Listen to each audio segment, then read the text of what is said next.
मुंबई का एक पड़ोसी शहर है ठाणे, जो आजकल एक बहुत बड़े ट्रांसफॉर्मेशन से गुजर रहा है। सड़कें चौड़ी हो रही हैं, टनल्स खोदी जा रही हैं, पर सवाल ये उठता है कि आखिर ये सब हो क्यों रहा है। चलिए आज इसी बड़े बदलाव के पीछे की कहानी को समझने की कोशिश करते हैं। तो सबसे बड़ा और सीधा सवाल तो यही है कि आखिर ठाणे में एक 14 लेन की इतने विशाल हाईवे की जरूरत आन क्यों पड़ी।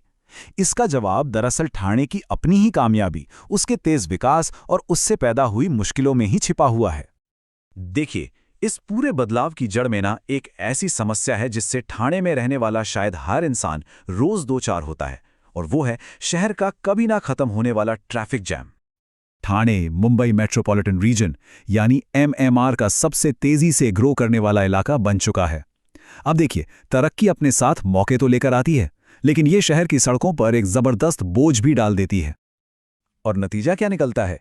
घंटों तक लगा हुआ जाम, रेंगती हुई गाड़ियां और लोगों का कीमती वक्त जो बस सड़कों पर ही बर्बाद हो रहा है। यही वो असल प्रॉब्लम है जिसका सॉल्यूशन ढूंढने की कोशिश हो रही है। तो इस इतनी बड़ी प्रॉब्लम का जो सॉल्यूशन लाया जा रहा है, उसका सबसे बड़ा और कह सकते हैं सबसे ज्यादा नजर आने वाला हिस्सा है ये विशाल 14 लेन का हाईवे। अब देखिए, ठाणे का जो घोड़बंदर रोड है वो पहले से ही काफी चौड़ा है, लेकिन अब उसे 7+7 यानी कुल 14 लेन के एक मैसिव कंक्रीट कॉरिडोर में तब्दील किया जा रहा है। जरा सोचिए, 7 लेन सिर्फ आने के लिए और 7 लेन सिर्फ जाने के लिए। 14 लेन ये सिर्फ एक नंबर नहीं है, ये इस प्रोजेक्ट के स्केल को दिखाता है कि ये कितना बड़ा है। मकसद बिल्कुल साफ है, ट्रैफिक के फ्लो को इतना स्मूथ बनाना कि वो रुके ही नहीं। और सिर्फ इस एक घोड़बंदर रोड को चौड़ा करने पर ही करीब करीब 200 करोड़ रुपए खर्च हो रहे हैं। ये जो रकम है ना, ये बताती है कि इस समस्या को कितनी सीरियसली लिया जा रहा है। लेकिन कहानी यहां खत्म नहीं होती। ये 14 लेन का हाईवे ये तो एक बहुत बड़ी पिक्चर का बस एक छोटा सा हिस्सा है। तो यहां समझने वाली बात यह है कि एमएमआरडीए सिर्फ एक सड़क को चौड़ा नहीं कर रही, नहीं, बल्कि वो ट्रैफिक की इस प्रॉब्लम को हर तरफ से घेरने के लिए सड़कों, सुरंगों और कॉरिडोर्स का एक पूरा का पूरा जाल बिछा रही है। और इस जाल में कई बड़े बड़े प्रोजेक्ट्स शामिल हैं, जैसे कि ठाणे को बोरीवली से जोड़ने वाली ट्विन टनल्स हैं, फिर एक 55 किलोमीटर लंबा कोस्टल रोड है, नवी मुंबई एयरपोर्ट तक के लिए एक एलिवेटेड कॉरिडोर, शहर को जाम से बचाने वाला आनंद नगर साकेत बाईपास, और तो और ईस्टर्न फ्रीवे का एक्सटेंशन भी। इन सारे प्रोजेक्ट्स के पीछे ना 3 बड़े मकसद हैं। पहला, ट्रैफिक को शहर के अंदर घुसने से पहले ही बाईपास कर देना, मतलब ऐसे रास्ते बनाना जो भीड़-भाड़ वाले इलाकों में जाए बिना ही मंजिल तक पहुंचा दें। दूसरा, लोगों को आने जाने के लिए नए ऑप्शंस देना। और तीसरा, हाई स्पीड कॉरिडोर्स बनाकर ट्रैवल टाइम को कम से कम करना। अब तक हमने बात की सड़कों की, गाड़ियों की, लेकिन जो असली लॉन्ग टर्म सॉल्यूशन है वो सिर्फ और ज्यादा सड़कें बनाने से नहीं आएगा। वो आएगा लोगों को अपनी गाड़ियों से बेहतर एक ऑप्शन देने से। और यहीं से कहानी में एंट्री होती है मेट्रो की। इस पूरे प्लान का जो अल्टीमेट गोल है वो है लोगों की अपनी कारों और प्राइवेट गाड़ियों पर डिपेंडेंसी कम करना। और इसका सबसे इफेक्टिव तरीका क्या है? एक world class public transport system, यानी कि मेट्रो। अब ये जो आंकड़े हैं ये पूरी कहानी को एक ही बार में साफ कर देते हैं। एक तरफ देखिए, घोड़बंदर रोड पर लग रहे हैं 200 करोड़ रुपए, और दूसरी तरफ सिर्फ 3 मेट्रो लाइंस पर 16,000 करोड़ रुपए का जबरदस्त इन्वेस्टमेंट हो रहा है। ये फर्क साफ साफ बताता है कि भविष्य की असली प्रायोरिटी सड़कें नहीं बल्कि पब्लिक ट्रांसपोर्ट है। और इस इन्वेस्टमेंट का असर भी उतना ही बड़ा होने वाला है।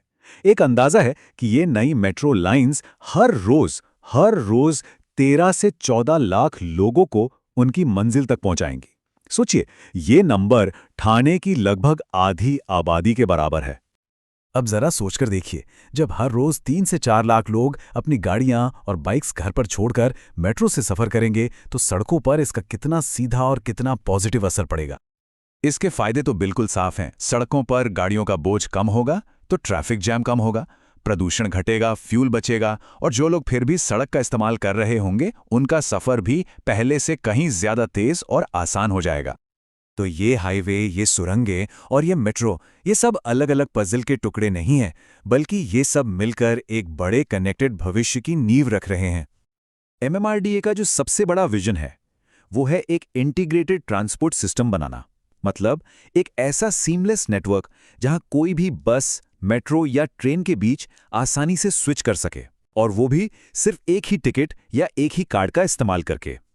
यह है वो पूरी तस्वीर, एक ऐसा इकोसिस्टम जहां मेट्रो, लोकल ट्रेन, मोनोरेल और बसें सब एक दूसरे से जुड़कर काम करें, ताकि किसी को भी अपने घर से ऑफिस या कहीं और जाने के लिए एक कंप्लीट और आसान सॉल्यूशन मिल सके।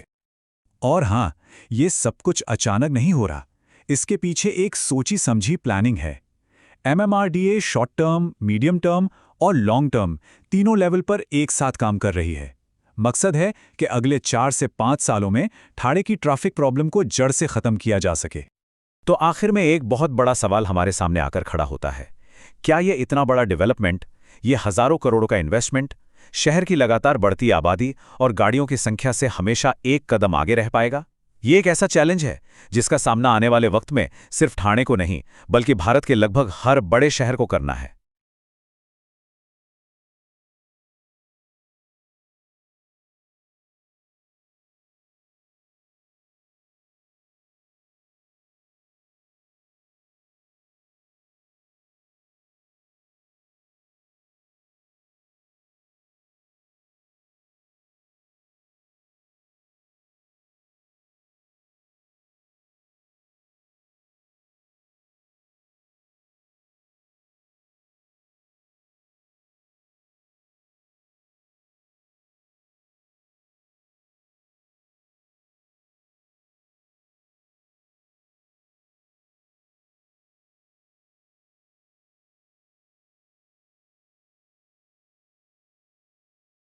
भारत के माननीय प्रधानमंत्री श्री नरेंद्र मोदी जी एक दूरदर्शी राजनेता जो नए भारत की कल्पना के विकास हेतु राजमार्गों के निर्माण के लिए कटिबद्ध है।